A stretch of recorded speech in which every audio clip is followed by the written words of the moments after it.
Қайырлы күн, құрметті оқырмандар.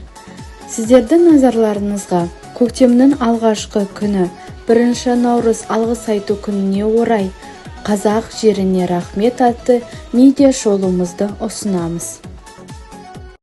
Арқан мен Алатаудың арасы, қазақтың алтын бесік ата жұрты.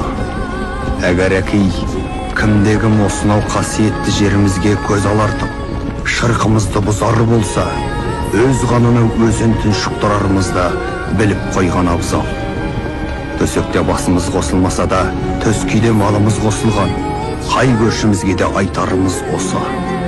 Дос болғанға құшақ ашық туыспыз, қас қылғанда қиып түсер қылышпыз.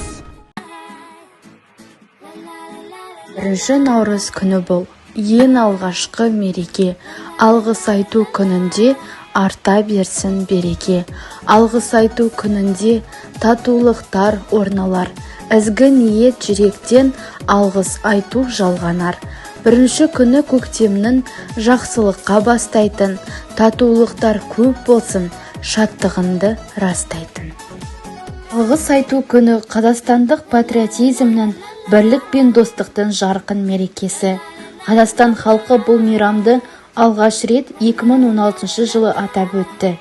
2016 жылдың 14 қаңтарында тұңғыш президент Нұрсұлтан Назарбаев Қазақстан халқы ассамблеясының құрылған күнін, яғни 1 наурызды алғыс айту күні етіп жариялады.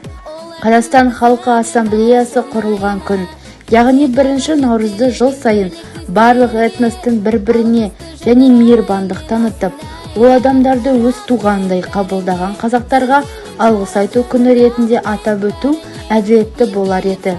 Бұл күн бізді бұрынғыдан да гөрі жақындастыра түспек. Бұл күн мейірімділіктің, бүкіл қазақстандықтардың бір-біріне деген достығы мен махаббатының жарқын мерекесі.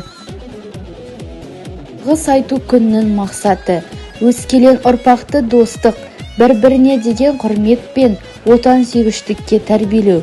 Қазақстанда этникааралық келісім мен ұлтаралық қарым-қатынасты нығайту.